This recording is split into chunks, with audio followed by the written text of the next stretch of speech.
Não há tecnologia mais amplamente promovida em obras de ficção científica do que o teletransporte. Livros e produções audiovisuais estão repletos de diversos portais que podem transportar instantaneamente qualquer objeto ou pessoa por longas distâncias. Mas não vamos listá-los aqui. Olá, pessoal! Em vez disso, vamos analisar o quão realista é o teletransporte atualmente e verificar se as notícias sobre teletransporte são verdadeiras ou não. Pessoal, esse é o nosso canal Pipa e eu sou o Deluca. Então, hora de começar o nosso vídeo de hoje.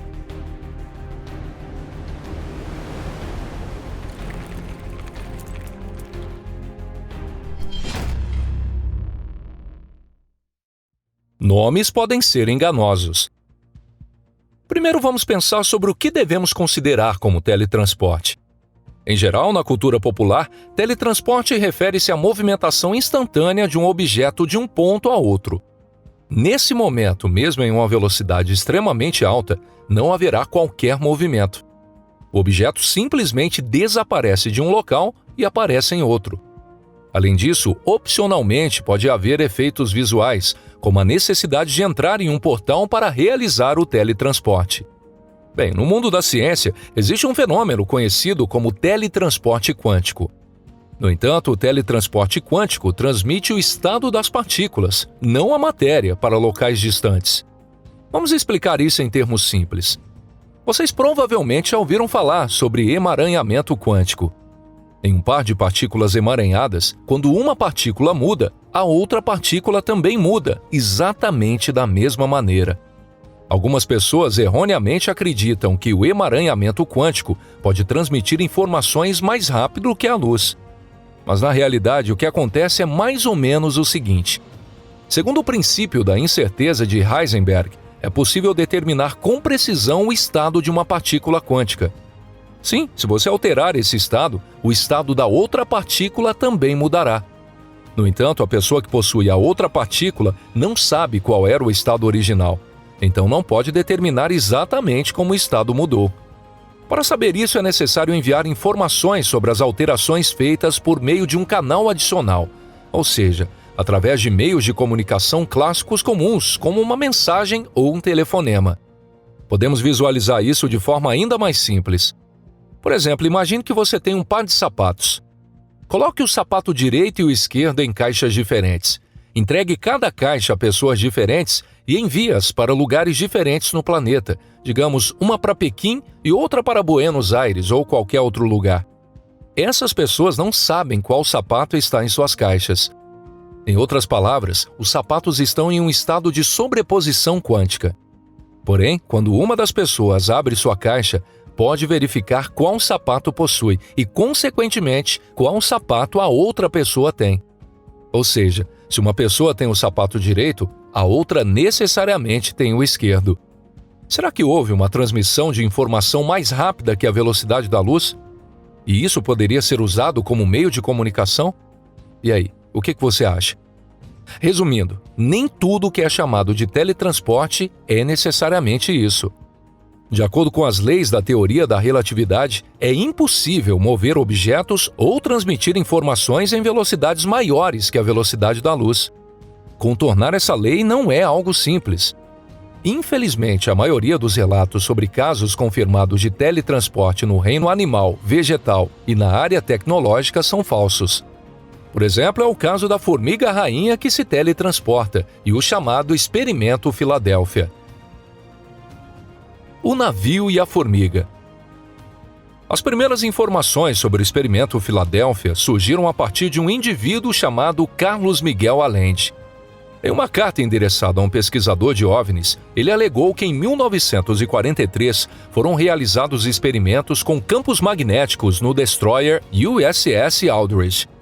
Como resultado de um desses experimentos, o navio teria se transportado instantaneamente de Filadélfia a Norfolk, uma distância de mais de 300 quilômetros, causando consequências trágicas para a tripulação. Na realidade, não há evidência de que tal experimento tenha ocorrido. A pessoa conhecida como Carlos Miguel Allende nunca serviu a bordo do USS Aldrich. Além disso, o destino de toda a tripulação do navio durante a Segunda Guerra Mundial é claro e bem documentado. Experimentos com campos magnéticos foram realmente realizados, mas com o objetivo de desmagnetizar o casco do navio para neutralizar minas navais com detonadores magnéticos. Isso de fato aconteceu durante a Segunda Guerra Mundial. Os Estados Unidos compartilhavam informações sobre esses experimentos com seus aliados, Inglaterra e União Soviética, mas não há registros de casos como esse. Além disso, o navio foi visto no mesmo dia tanto em Filadélfia quanto em Norfolk. Isso era perfeitamente possível navegando rapidamente por um canal especial, fechado para navios civis, mas aberto para embarcações militares. Quanto à formiga que se teletransporta, a situação é ainda mais nebulosa. Essa informação foi amplamente divulgada. Ela pode ser encontrada em várias fontes na internet. Quando entusiastas investigaram essa história peculiar, descobriram que a primeira pessoa a mencionar formigas com capacidade de teletransporte foi Ivan Sanderson. Sanderson, apesar de ter obtido simultaneamente diplomas em botânica e geologia, ficou famoso não por suas credenciais científicas, mas como fundador da criptozoologia, considerada essencialmente uma pseudociência. Em seu livro Things, Criaturas, ele relata a história da formiga cortadeira, Ata. Segundo ele, a rainha da formiga cortadeira vive em uma câmara do tamanho de um coco, ocupando todo o espaço com seu corpo. As paredes da câmara seriam tão duras que só poderiam ser danificadas com um pé de cabra. Continuando, Sanderson escreveu o seguinte: quando os cientistas realizaram um experimento, uma formiga rainha marcada desapareceu misteriosamente de uma câmara e instantaneamente reapareceu em outra câmara distante. Então vamos verificar isso. De fato, as formigas cortadeiras são insetos muito interessantes. Por exemplo, elas praticam agricultura avançada, cultivando fungos dentro do formigueiro para alimentar suas larvas e adultos. Os cientistas estudaram muito bem todas as espécies, mas nenhuma corresponde à descrição de Sanderson. A câmara da rainha da formiga cortadeira é menor que um coco, e a própria rainha é ainda menor, medindo cerca de 2 centímetros de comprimento. As paredes e passagens do formigueiro são muito frágeis, e os cientistas enfrentam um constante risco de destruí-las durante as observações. E claro, não há um único caso registrado de teletransporte de uma rainha formiga. Não se sabe onde nem com qual espécie específica de formiga cortadeira Sanderson realizou seus experimentos, ou mesmo se esses experimentos realmente aconteceram.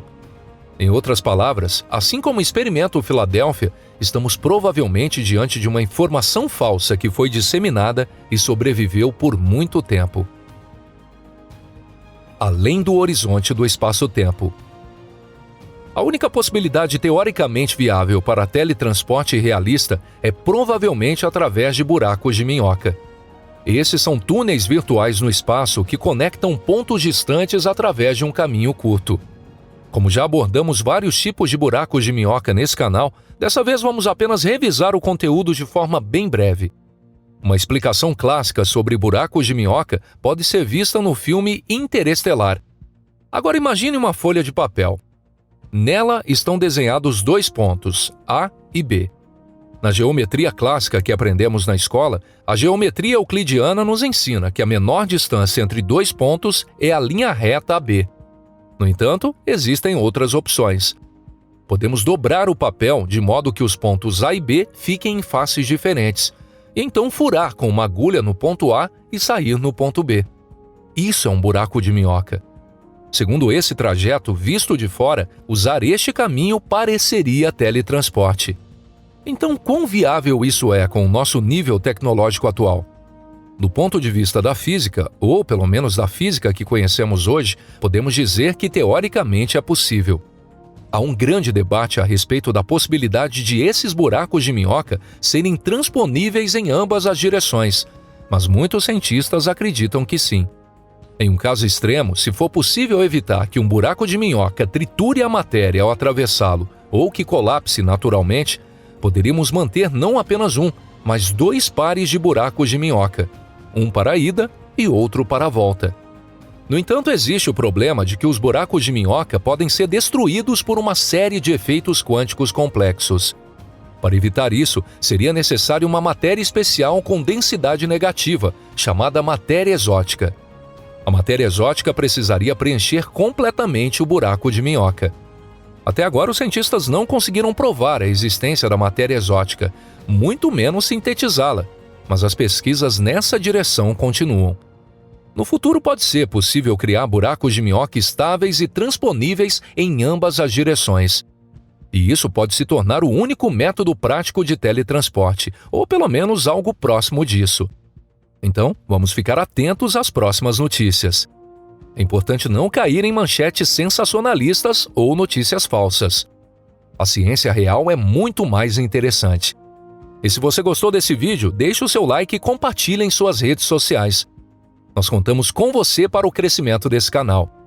Bom, pessoal, até a próxima. Um forte abraço. Tchau, tchau.